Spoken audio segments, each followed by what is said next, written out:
Hi, everyone, and welcome to the Technocratic Podcast. Today, our guest is Matt Morgan, a longtime architect and engineering leader. Matt has led a number of teams over the years, including in core engineering, cloud, QA, architect teams, and many more. He spent time across a number of different verticals, including edtech, health tech, e-commerce, and recently building a video platform. Matt and I have known each other since back in 2018, which is incredible how fast time flies. He was a rock star solid leader on our engineering team back then, and I was super impressed by not only his technical skills, which are amazing, but also his strategic thinking. That's what really drew me to Matt. We're really excited to have him on the show. Welcome to the podcast, Matt. Hey, Bobby. Thanks for having me.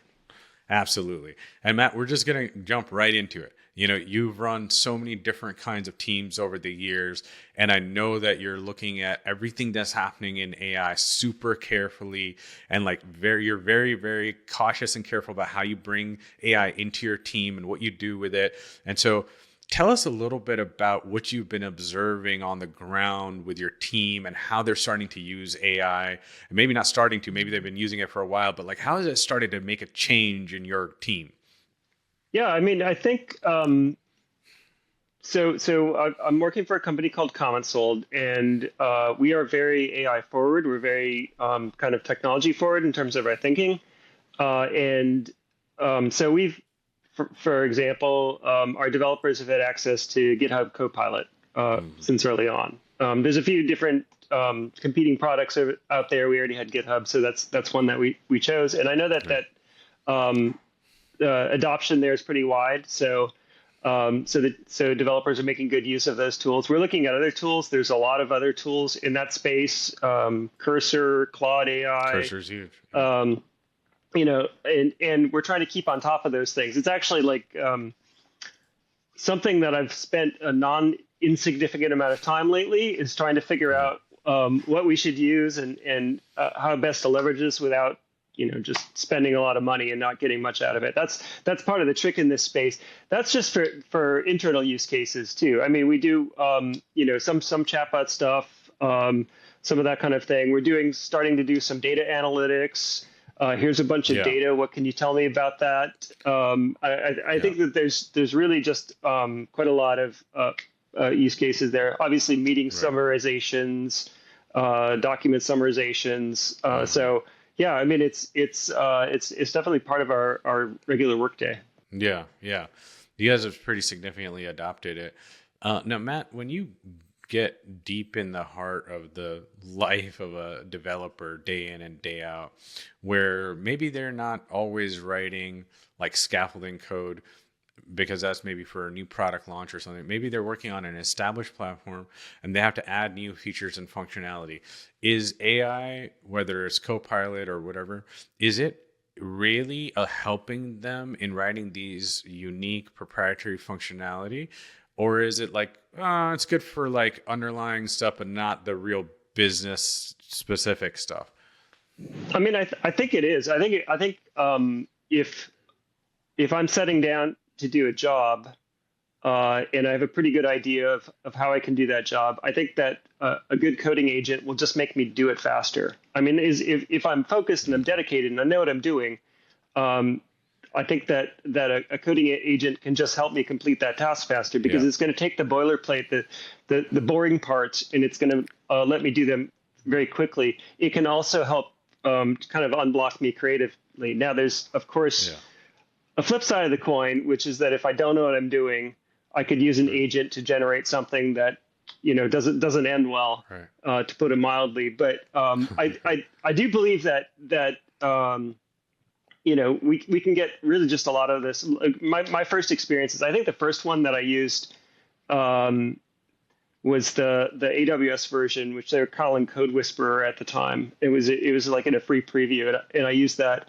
And I thought, well, I'm doing some SDK stuff here. I'm talking to some AWS API, so it should know that pretty well. And it just did all this stuff that normally I had to spend so cool. Hours looking up. And I'm like, that's great because this is not hard. It's just boring. It's just time consuming.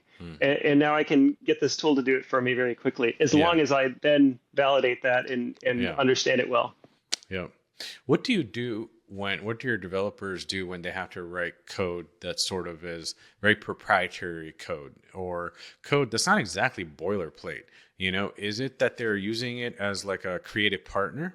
Is that how they use it? Or like explaining the requirements, here's what I want, blah, blah, blah.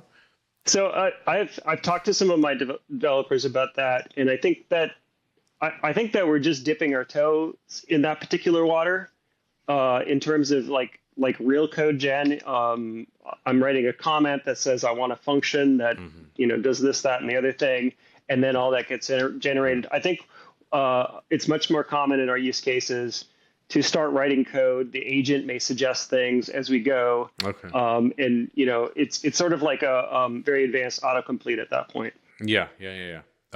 A very, very advanced autocomplete, I feel, looking at some of the stuff at Cursor, especially. But do you think now that you've seen your developers use it, it's in their day-to-day workflows, like it's some normal part of life, are you finding that like product people maybe could also be benefited from this? And is it to a point where a product person could actually contribute code? Yeah, I don't think so. At least that's not something that we've tried to do.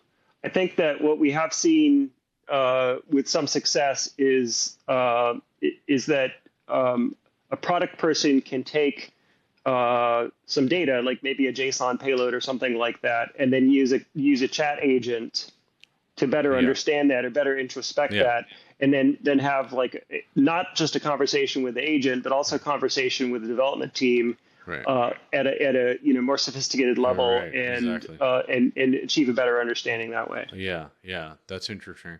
Is that a fear, do you think, inside developers that you interact with, that, oh, well, I mean, we're getting closer and closer to a time when like product people can just do what I'm doing? Or are we really far away from that? Like I heard somebody, I think it was the CEO of Box, he said something like, and he's famous for saying we're going to be an AI native, AI first company, whatever that means. But like he was talking about like 2 years from now, product people are going to be able to write this code. Well, we have to think about that. What is your philosophy or your thought on that? So I love this question. First of all, I get to show my age and say that I remember when Dreamweaver launched and we weren't going to need developers anymore. I do too. I do too. Right? Dreamweaver was my go-to editor, man. That was really cool for a while. It was powerful, but it definitely didn't end the profession of software developer, right? It only meant that we needed more, and that's what these productivity tools tend to do. Right. Is that you need more and you need more and you need more. Now at CommentSold, we have a product engineering philosophy, which says that, I mean, we're largely technical. Most of the people on my team have technical skills of one kind or another, but we're also product people because we're building a product, and we're very focused on that product. So I think you may find that that those lines come closer and closer together because I think it makes sense for them to. Honestly, this is very similar. I know that cloud might be a later topic in our conversation, but it sort of reminds me of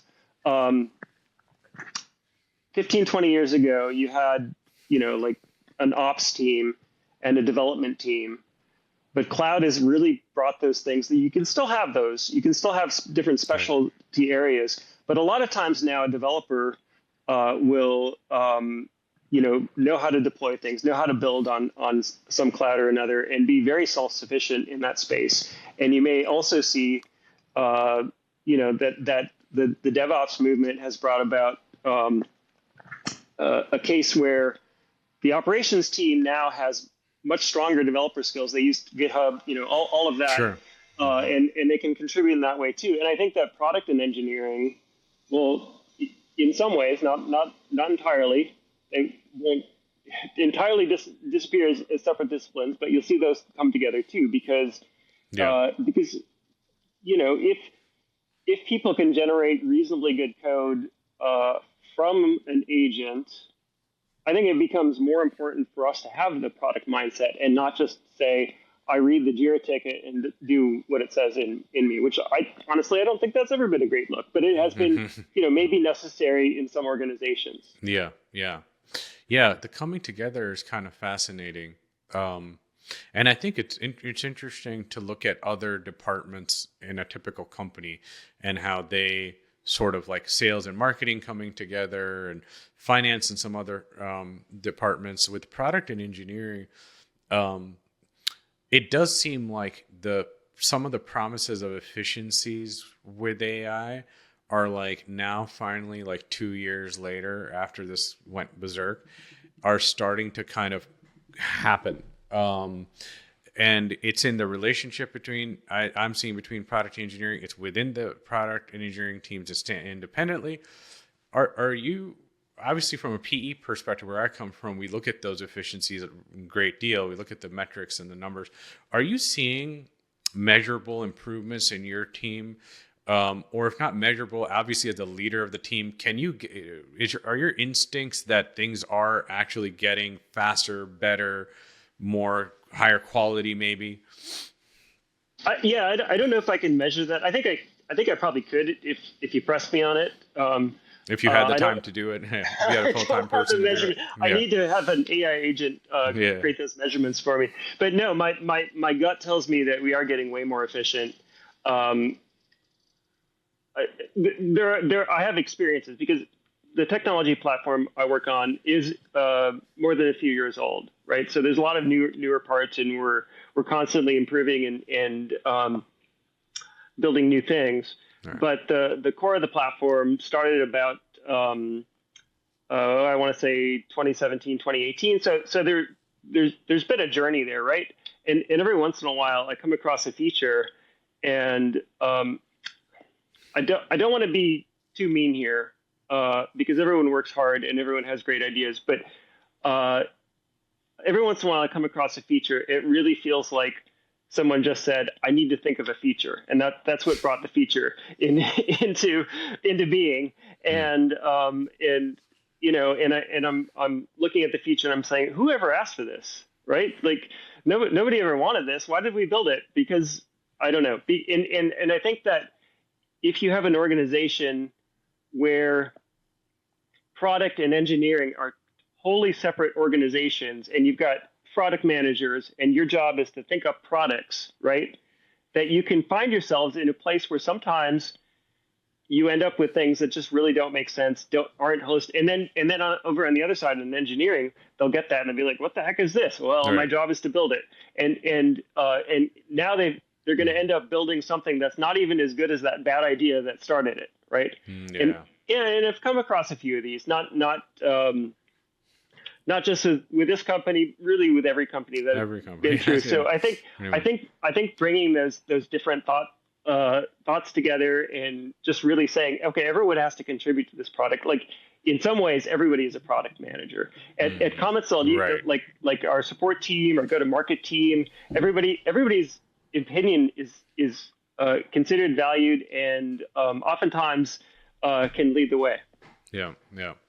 Well, as a software engineer, when I first started, I have been nothing but amazed by what AI can bring to the table. Just even at just the level of like a thought partnership. Here's how I want to build this thing. This is the app that I'm building. It's just the back and forth. I was working on something today. I'm trying to remember. Oh, I was writing value propositions today. It wasn't code, but I was writing value propositions, and I was thinking to myself, I was like, I don't have to wait for any meeting to happen. My buddy over there in the next cube to come over and help me code this or whatever. None of that stuff. I just like get on. I'm talking. I still feel so blown away by it. I love it. I think a lot of developers are liking it, but it's also a scary thing. What does it mean, for jobs and all kinds of other things? But going to a little bit to your comment about like Dreamweaver, and I mean, we're both similarly aged, so definitely remember that. I remember when Git became huge and GitHub became a thing, and how it just changed your life as a developer and stuff. And now AI is doing kind of like the same thing. Do you think that like if you just divide up the universe into like core software engineering, QA, cloud ops slash DevOps, and architecting, are all of them adopting AI at the same pace? Do you think? Is it all kind of happening? Like I see so many QA leaders loving. I mean, this is LLMs are perfect for QA people. But do you see it all kind of happening at the same time, or is it like one's ahead of the other kind of thing? It's hard for me to say this group or that group. I mean, I've got a pretty Hmm. small microcosm that I'm working with right now. So, like if I wanted to say no QA is lagging behind or they're leaping ahead or something like that, I don't know if that would be necessarily fair to the profession or discipline. Hmm. Um, so I would say that individuals are definitely, you know, reaching for it at different paces. So, like as an example, if you're coding with a coding agent, or if you're, I don't know, generating a letter of recommendation or something like that, you're Yeah. always going to get some bad results, right? You're always going to get either stupid broken code or something that sounds AI Right. when you don't want it to. Right. Uh, don't sound like a robot. Right. Uh, you're always going to get that. And there are some people who are like, oh, I need to iterate on this Yeah. and I can get to the place where I want to be. And then there are others who are, going to be like, well, that was a dumb waste of my time. I can Mm. do this better than that can. I would say that the point is, yes, you can, right? Mm. The difference is that if you get good at using this tool, then you can generate something even better faster, right? Mm. Anyway, because of that, because you've got people who have the early adopter mindset, and then you've got those who are a little bit reluctant because their early results don't look great, then you're always going to see different kind of adoption rates. Yeah. um, I don't know that necessarily maps to cloud ops or architect or QA or Mm. anything like that. At least I Mm. haven't seen that Yeah. at my level. Yeah. I was recently in a conversation with other technology leaders of other companies, and I thought it was really interesting because they were saying I can't get my developers to use a coding agent. Mm. Uh, and a number of them said that, and there was one Yeah. guy who was like, everyone in my company loves it. And so I Right. don't know, there might be some cultural things happening there too, Yeah. Yeah. because my Exactly. experience has been very positive and Yeah. like a lot of really great interest in it. But I was kind of taken aback when people were saying that their developers were not taking to this and were reluctant to use it. Yeah, exactly. And I think you hit the nail on the head. Some company cultures, it's going to, I mean, I think at some companies, it's literally going to take like 2 to 5 years for them to like actually adopt it. And so, but what I found, the reason I was asking that question was because I thought you might also map to this a little bit, but I found that cloud ops seems to be pretty resistant. And I know you run a cloud ops team, and I'm curious about what you think about it, but cloud ops somehow were like initially, in my experience, we're like, this isn't going to help us that much. And so the software engineers were all over it in my personal experience. QA all over it. Architects, not as much. But cloud was like, I've seen some cloud teams with 15, 20, 30 people, and they haven't touched it. They haven't brought a single tool into the thing. I wonder if you could speculate why that might be. Like cloud people typically love automations. Our buddy Ray In, I mean, he uses it all the time. Like he's the Yeah, top yeah, guy. yeah. Yeah. Uh, I mean, I would, like I don't know this team, but I would speculate that it's probably cultural. There's probably Mm. someone in that organization with a lot of weight that said, I don't like this, Yeah. and that probably had an impact there. I don't know that would necessarily, be found at Sure. every cloud team in every company.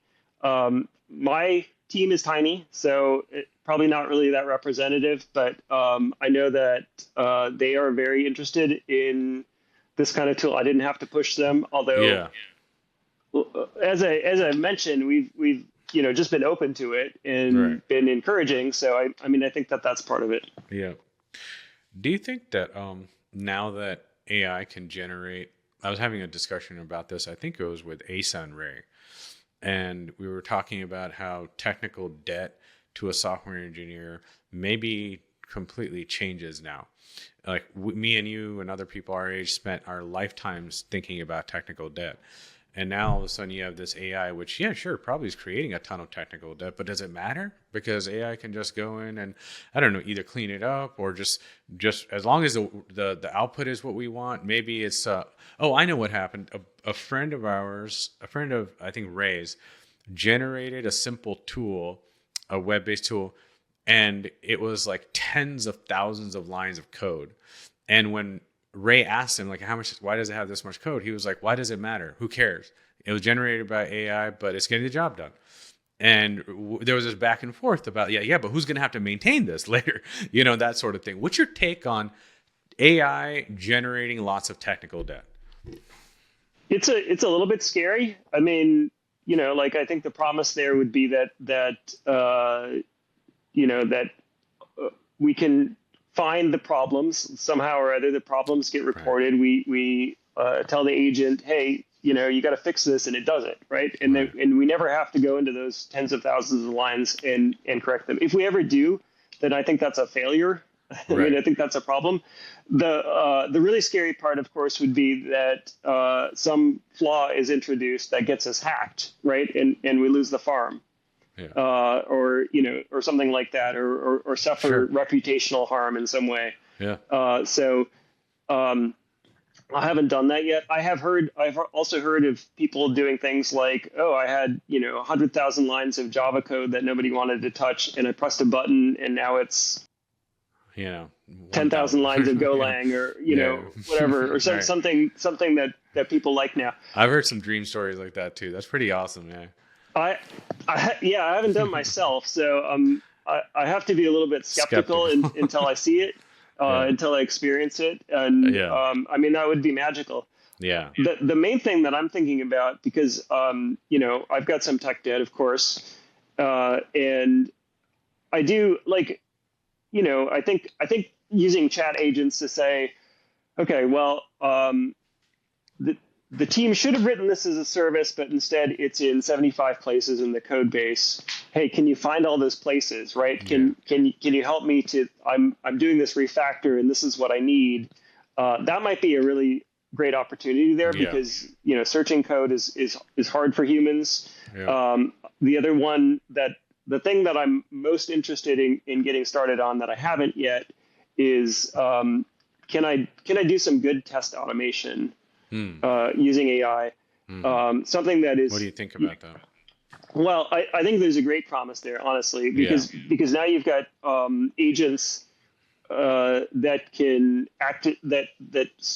can understand a web interface, right? Exactly. That can follow human instructions, right? So anybody could blow selenium out of the water, what I'm saying? Exactly.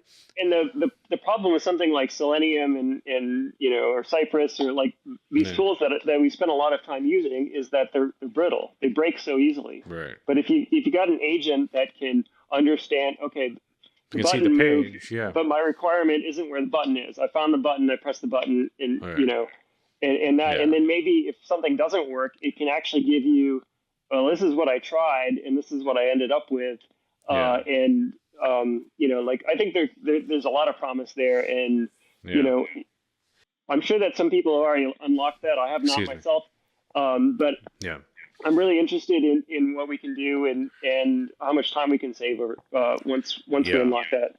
I heard a lot of startups in that space for sure. You can just you see the innovation that's happening there. That's it just makes me think of how many daily, I'm sure you get this too, Bobby, daily reach outs I get on LinkedIn from people who want me to try their AI startup. I'm sorry, I don't have time for that. It's so much. There's so many things happening there. Yeah, it is a pretty crazy world. They're definitely getting funded. When sticking with sort of the practical day-to-day of development with AI, have you seen, we're talking a little bit about hey, efficiency improved. When you think of the entire sort of life cycle, SDLC, whatever we want to call it, but that concept to market entire thing, are you starting to, in your vision of the future, could that start to get more faster? Could time to market actually be in companies like CommentSold? Could it become faster, sort of soup to nuts in your mind? Yeah, I mean that's been something even prior to heavy use with AI and LLMs and coding agents and things like that. That's been something I've been really passionate about. I was most inspired when I read The Lean Startup. That was a long time ago now. It was at least 10 years ago. Yeah. But that book about how like the thing that really struck me in that book was in this startup, when somebody joined the company, on their first day they would deploy code to production to just kind of like get over that. That's awesome.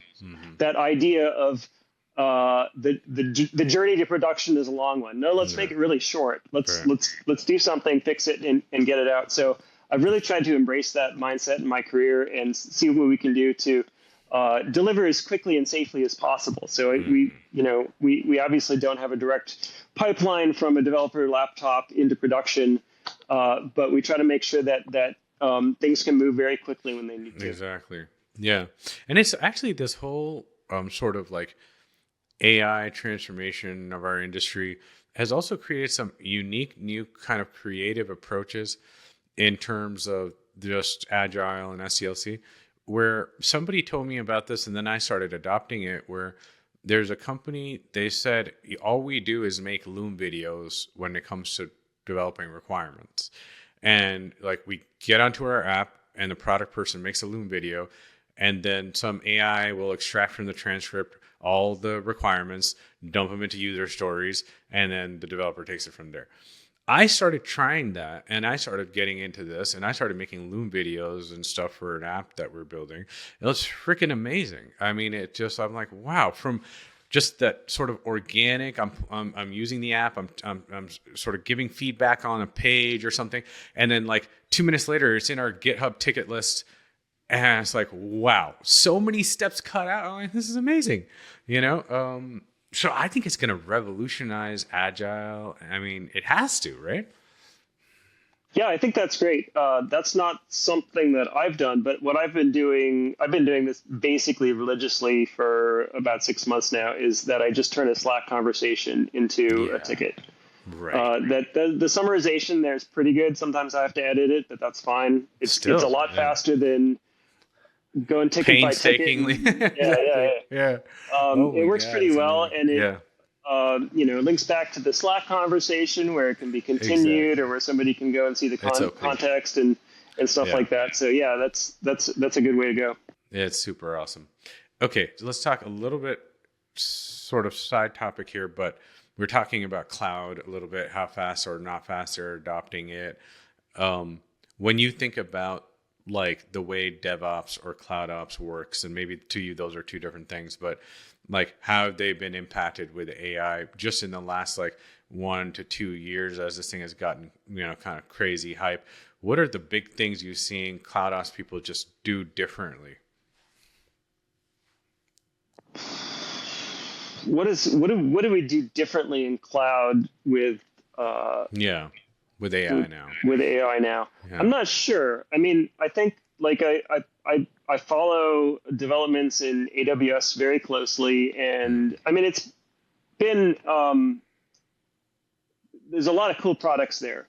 There's been a very strong emphasis on AI, so you can hardly avoid it. I mean, I think it's normal to have chat in the console. Yeah. Now, I think some of those things, like sometimes they work really well, sometimes they're just sort of annoying, and I think that's normal for the development of something like this, which is we're widely adopted now, but we're still very new compared to a lot of other technologies. Sure. So I think that's something that I don't use it all the time, because a lot of times if I'm going into console, I know what I'm doing there, and I don't necessarily need a chat help. But I definitely take advantage of that when I get stuck. It's a quicker loop than approving a support ticket or something like that. So I think that's a space where things are different. just on the cloud landscape, of course, we care a lot more about GPUs than we did 5 years ago, and they're definitely at a premium. So that's like just we have something that's cool. We built it ourselves. It generates this awesome inference or model or something like that. Now, how are we going to host it? How are we going to make this cost effective? Yeah. That's always been a problem to solve in cloud, but it gets a little trickier here now, and it's a kind of a different take on it. Yeah. In talking to our mutual friend Ray, he seems to constantly be thinking about automations with AI, and as you said, there's just a plethora of tooling that AWS and Azure and everybody's pushing through. It does seem like, from a business perspective, these big cloud providers, they've kind of been really focused in the past on like so certain their area, cloud. Now it feels like they're kind of caught in two areas. Are we AI providers? Are we cloud providers? How do we mix those up? And frankly, I think it's pretty messy right now. Good senior leaders can work through all the mess, but it's like, do you go to AWS Bedrock, or do you do this other thing over here from some like standalone, one of these next generation cloud providers that are coming out that are claiming that they're AI native, and they're going to beat AWS because I don't know. Have you heard of, I know Vercel is on AWS, but like Vercel is kind of an example of this where they're like, hey, we're going to obfuscate the living hell out of AWS. This is going to be this is going to be amazing, And you can have people are actually building multi-million-dollar apps on Vercel now. Like it's pretty cool. Do you think that what I'm getting at is, do you think that it's like the beginning of the end of the old sort of cloud services that we had to play with to make everything work, and that this new obfuscation layer like Vercel is now the thing that's going to take over or something, I don't think cloud primitives are going to go away. I mean, I think so if you take something like S3, actually, there's that space even, move away from AI for just a split second here. That space is even getting more competitive. Like it's sort of like, does Dreamweaver mean we can fire all the developers? Right? Like, no, it means we all have to be more productive. So with AI, since we can do so much more, we can be more productive. We need more storage. We need more compute. We need more, like, all the primitives have to be 10x what they were, and that's just going to keep growing and growing. So I think, but like, I think we're going into a world where if you're not keeping an eye on AI, you may be left behind. But I also think that the skills of understanding, basic cloud governance, security, storage, all of those kinds of things that are pretty important in that space. They are still very, very important, because you can't just just generate a really good chat and that's it, right? I mean, I think maybe I regret saying that. There are definitely some products that are like that, but I think that there's a lot that's still needed across a lot of companies. Yeah. Do you think that you can can somebody make a startup that competes with CommentSold doing a video service and not hire any cloud ops person to do it? Zero cloud ops team. I don't want someone to come and compete with CommentSold. I mean, yeah. I mean, you would. Can you build a compelling product and not have anyone with deep knowledge of cloud? Somebody that doesn't really know the primitives and things like that. I think yes. I mean, that's sort of been true since Heroku launched, right, in whatever 2008 or whatever. Yeah. Before Salesforce, and it's.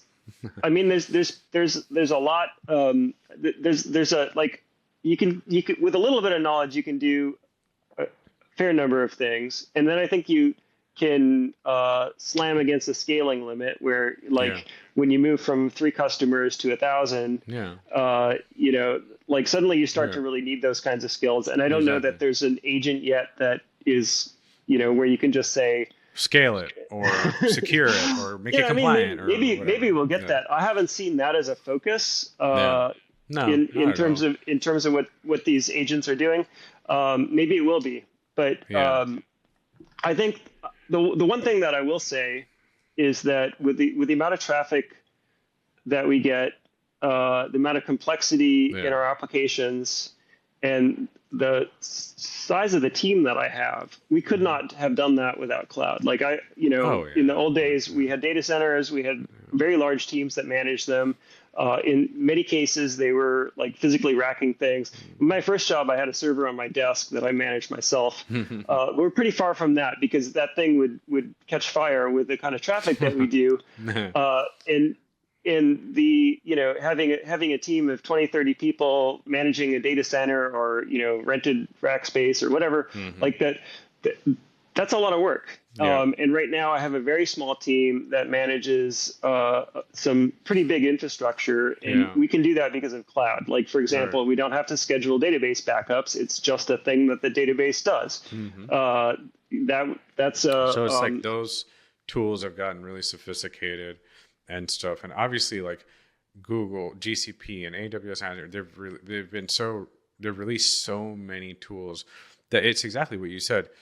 You use the word compelling. You can make a very compelling product probably with a lot less people than you had to do before. But it's not just AI that makes that true. It's a lot of the underlying infrastructure. Now, AI is adding on top of it. But of course, if you have to make it compliant, secure, and scalable, now all of a sudden, you have to have more resources and stuff. Just jumping onto a little bit of the more macro sort of trends that you're seeing right now in the world of AI. Are you thinking in your mind, just as a technologist, that that growth and innovation is going to continue to happen in AI, or is it more sort of flatlining now? We're throwing hardware at it, we're throwing compute at it, all this stuff, power at it and stuff, but I saw somewhere somebody, I think it was the Perplexity guy, who was like, there hasn't been a breakthrough in reasoning the way we thought in the last 2 years. We need another breakthrough. Where's the breakthrough? What do you think about that? It's going to go like this or flat in terms of just innovation, not adoption? Okay, so in terms of innovation, this isn't really my area, so I might say something stupid here, but take an LLM, for example. My understanding of what that is it's pretty far from a machine that actually reasons. It is it's a predictive engine that is can understand the sentiment, the question that's being asked, and predict based on the data that it's trained on what the response should be. Right. Yeah. So that's not reasoning the way we think it is. So if we're thinking about, we'll have a real thinking machine, like the AI CEO, right? Like that you that you can start replacing that kind of worker. I think that we've all started to use different AI technologies, agents, and things like that are very useful to us, but are not in that direction. Now, is somebody going to build that, and is it going to be amazing, and is it going to be something that we really want? It's a little scary, of course, and I don't know. Maybe we'll get it, and we'll be like, give me my LLM back because that was actually useful. Let me ask you this slightly unusual question. As a technologist, do you sit there and have a certain level of belief in Sam Altman and Ilya Sutskever and Mira Murati? I think Mira Murati raised a couple $1 billion seed round. It was the biggest in the history of mankind or something. Are these people, to you, somebody's on the ground, are these people technologists that we should believe in? Because just when we were growing up, it was like Linux started becoming a thing. And all the people who contributed to Linux were like pretty special people and stuff. They were changing at least some part of the world almost. And it didn't feel like hype. They weren't like hype people, you know? There was hype around it, but it wasn't like the way it is with this. And the valuations weren't the same. The business of the attention. We live in a TikTok universe. So Sam Altman's going to inflate some things, but he could also really be doing technical innovation. You know, they have amazing people. How much should we believe? How much do you believe in these people and their ability to like innovate and keep innovating? I mean, there's a crazy amount of money there, right? And I think that right, like that's obviously an incentive. You know, I mean, it's hard. It's hard to walk away from these multi-billion-dollar valuations, right? Like once they get into that, that's going to be a really powerful motivation to keep going. Right. That said, you know, it feels like a lot of it is a hype cycle. You can go back and you can find tweets that say that, you know, we would have fired all our development teams already, right? Like there are plenty of predictions that didn't come to pass exactly the way they said they would, which is normal and expected. So, I mean, I think you're kind of asking me if you know, we should see these people as heroes. I am, and I don't know, like they're like, when you're given that much money and power, I mean, it's a little scary, right? Like it's maybe I should leave it at that. But I think that certainly there are individuals who are very interested in this space and are doing things because they think it's, you know, going to advance the, you know, make our lives better. Yeah. And then there are people who like have dollar signs in their eyes and will lose touch. Yeah. It's interesting. Like I spend a lot of time in the healthcare space, so I hear a lot of people there talking about how AI is going to help patients save lives, do all these amazing things for the healthcare industry. Or for people, but outside of healthcare and life sciences, I don't hear as my feeds are flooded with the opposite of like using AI to help people, you know? And I'm not saying everybody should have to think about that or something, but the signal to noise ratio, if you will, of that is just like, it's way skewed in just the lust for efficiencies, which I completely get. You know, but like not enough people I think are talking about, like, for example, how you can use AI to better countries that haven't been doing as well, that suffer from poverty and stuff. I feel like that's so drowned out by the hype part of AI, you know, like the stories about Elon and Grok versus, you know, all that stuff. So it's weird because like social media also amplifies all that, you know, all the like, the sort of like infighting or the hype parts, and it de-amplifies the stuff that's supposedly boring or whatever. Yeah, I mean, I quite agree with you. I would say that one of the reasons we might not be using AI to help the less fortunate is we won't necessarily like the answer that it gives us, right? Which is, you know, to actually help them. That would be the way to help them. Yeah. So yeah, we've got a good setup right now. I mean, we're send a lot of money to charity. I said we have a good setup right now. Send a lot of money to charities to be like, yeah, we did it, you know, and maybe that's right. I mean, we're definitely in a hype cycle. Like there's a lot out there that is very, very useful. I think, you know, in past technology transformations, definitely the hype cycle has not been like this. And it's, you know, you can blame it on social media or you can blame it on the technology itself. It's a little bit different. I think that's probably one of the biggest differences about this particular technology cycle. Yeah, the peak is so, it's just, I don't know if we're at the peak, but it's just a very, very, very big peak. You know, when you think about a typical engineering manager who is running 2 to 3 Scrum teams, let's say. What is your advice? Because we have a lot of listeners like that, who are people who are running a handful of teams, and there's pressure on them to sort of generate more and more, with less and less resources, maybe. Okay. What advice do you give to them as far as like using AI? How should they think about using AI across these teams so that they can satisfy some of the demands from the business that's saying, hey, last year you produced this much software. This year, why can't you do 20 or 30% more? We're seeing all this AI stuff. Give us 20 or 30%. How should an engineering manager brand new to this get into the proper way of adopting AI in these teams? I mean,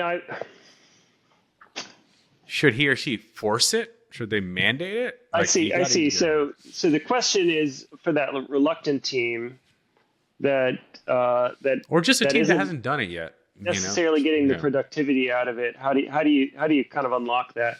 I mean, I think that the way to do that is always to champion it, because developers are interested. Developers want to. Let me say, engineering teams or engineering groups, product engineering teams are interested in learning things. Sometimes they feel like their work days are too hectic that they can't really spend time on that. So I mean, just showing them that's the way I've typically sold new technologies is try to be an example or provide an example of well, I see your way. I see how you're doing that, but I can do this and I get this result and I've saved so much time and and that kind of thing. So I think I think positive reinforcement definitely works better than negative reinforcement in these kinds of situations. I've heard different stories about incentives being offered or getting half days off if you hit certain milestones and things like that. I mean, those may work, they may not. But I think just generally, any team, if the scenario is I'm an engineering manager and I'm coming into a team that I need to make more productive, and I think that AI tooling is something that's lacking there and I want to bring it in, me telling them use this, might not necessarily be the way, but there might be somebody on the team who is very influential that can be persuaded to start using it. And then that can start to more organically kind of spread through the team. Yeah. I think the organic approach is right versus like mandates and stuff like that. And this idea that I think a little bit of the engineering managers becoming more like player coaches in the sense of like actively using AI to start to do some element of the SDLC process, to kind of like set the example, as you said, is an important thing. I think a lot of developers are finding their way to these tools, obviously now, but sometimes the managers have to kind of push to get it fully inculcated into their day-to-day workflow and stuff like that. I think the pressure from management, it continues to increase. I think from what I've seen, like a lot of company CEOs are asking their CTOs, their VPs of engineering, like, how can you get me that 20 or 30%, And I'm sure you've heard of Jevons paradox. I think that also kind of plays into this whole, whether AI transforms a lot of these companies, but like, for non-technical people, they're just kind of hoping for that AI is like a silver bullet of perfect software, right on time, no quality problems, out the door in a perfect deployment way, and stuff. And that's difficult you can't do that yet. But the demand from the business side on people like you and me is very high. I was talking to a CEO friend of mine, and everybody these days has these quotes where, he said something like, I know a friend of a friend who built an app in a week and it made $1 million. There's a lot of that kind of talk. And so that didn't happen as much, I think, with like, oh, the introduction of Dreamweaver or like GitHub or something, which were huge, important milestones in the industry. But this, like, it's captured not just engineers, but it's captured the business side's imagination in a sometimes like completely misguided way, you know? So I find those kinds of conversations interesting, but the pressure that gets put on us is very real. Yeah, one other thing I would say when it comes to persuading people into adoption is try to meet them where they are whenever possible. So at the outset, I mentioned that we've been using GitHub Copilot. GitHub has been an entry point. I've introduced a lot of technologies through GitHub because I arrive in an organization and I find that the developers use GitHub, they know it, they like it, they trust it. And if the new tool I want to bring in, so like I've done things with actions, I've done things that are just kind of in the space of GitHub, Yeah. and then Copilot is another tool there that increases adoption dramatically, as opposed to here is a website that you've never heard of. There's a tool there. Go there, download it, and and build that into your flow. So that could be like if you might find yourself in a shop where everyone's using VS Code. Great, find a VS Code plugin. Find a IntelliJ, whatever people may be using. Cursor is a flavor of VS Code. So I think there's a lot of ways there where you don't have to totally pull someone out of their comfort zone, and you can make some progress. Yeah, exactly. Yep. I was going to ask you, Matt, as we start to wrap up here, when you think about like the next couple of years, is it for CTOs and VPs and directors, do you feel like that they should take, do you lean more towards a caution side of things, or should people be taking some chances? Because you also have to, I feel like, look at the fact that like the job market is also changing, frankly. And I see a lot of people out there on the street looking for work, and it's like companies are a little afraid because they're just like, we don't know if we need 40 more developers. Maybe we don't. Maybe this AI stuff. Companies are confused and all that. Should people who are directors and above, should they be very aggressive in the next 2 years with adopting AI and these techniques that you're talking about? Or should they be more cautious? Because, naturally engineers, I think, are kind of, even senior engineers are pretty cautious. Like, we don't want a security breach from terrible AI code. We don't want compliance problems. We're going to call our buddy Mishka McCowan and be like, oh my God, what do we do? We don't want that call to happen, right? But when you say, if it's career guidance, should we do cautionary tale stuff, or should we be innovation and bring it in and do crazy things with it? Yeah, I mean, I don't think most people would want to go all the way one way or the other. I would say, I would say to be forward looking for sure. That you want to know what's out there. You want to be, close to the cusp. That doesn't necessarily mean that you fire your development team and you generate your app using an LLM and ship it straight into production. I think that, having an experimentation mindset, being willing to fail fast. So like, you were talking earlier about how there's so many different choices. There's like, AWS is Bedrock and lots of new companies coming out with different models. There's, Anthropic and OpenAI and all these different things that are happening all at the same time. And month by month, one of them is better. And then the next one comes out with something that's better and things like that. It's hard to stay on top of all of that. And so basically what I'm saying is that I would be cautious. I wouldn't overcommit to something. I wouldn't just say, all right, we're a cloud shop, everyone just use that all the time going forward, and kind of drill that mindset into people so that they feel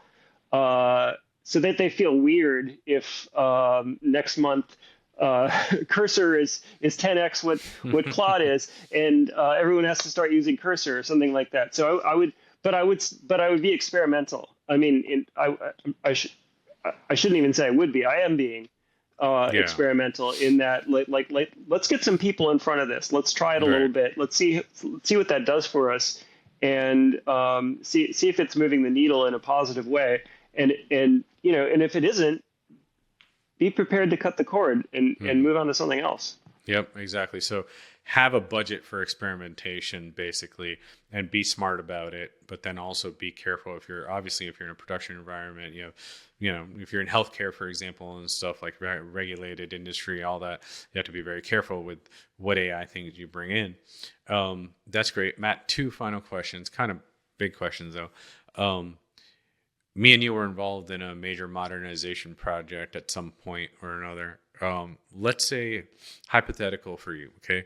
You're the CTO of a highly scaled up product running on some database like Oracle or something like that. You're sitting in AWS. The whole application is built on PHP. Let's say that it's going down too much and customers aren't happy, business losing money.